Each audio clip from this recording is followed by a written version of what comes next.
एक गांव में एक बूढ़ा व्यक्ति अपने बेटे और बहू के साथ रहता था। परिवार सुखी संपन्न था, किसी तरह की कोई परेशानी नहीं थी।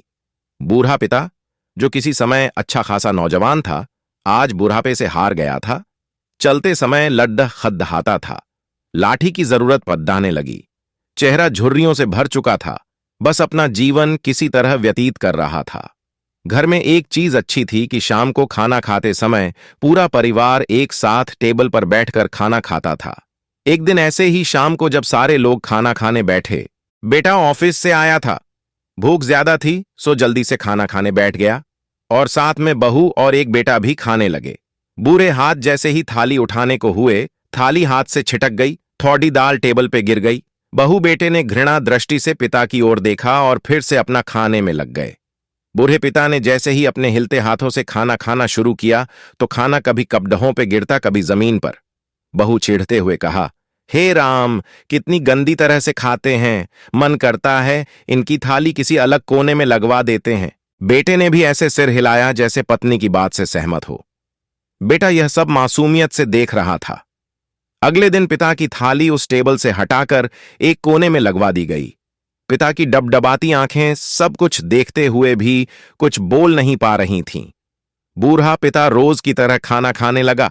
खाना कभी इधर गिरता, कभी उधर। छोटा बच्चा अपना खाना छोड़ डालकर लगातार अपने दादा की तरफ देख रहा था। मां ने पूछा, क्या हुआ बेटे, तुम दादाजी की तरफ क्या देख रहे हो और खाना क्यों नहीं खा रहे? बच्चा बड्ढी मासूमियत से बोला, मां, मैं सीख रहा हूं वृद्धों के साथ कैसा व्यवहार करना चाहिए। जब मैं बद्धा हो जाऊंगा और आप लोग बूढ़े हो जाओगे तो मैं भी आपको इसी तरह कोने में खाना खिलाया करूंगा। बच्चे के मुंह से ऐसा सुनते ही बेटे और बहू दोनों कांप उठे। शायद बच्चे की बात उनके मन में बैठ गई थी, क्योंकि बच्चा ने मासूमियत के साथ एक बहुत बड़ा सबक दोनों लोगों को दिया था। बेटे ने जल्दी से आगे बढ़कर पिता को उठाया और वापस टेबल पे खाने के लिए बिठाया, और बहू भी भागकर पानी का गिलास लेकर आई कि पिताजी को कोई तकलीफ ना हो। इस कहानी से हमें यह शिक्षा मिलती है कि मां बाप इस दुनिया की सबसे बड़ी पूंजी हैं।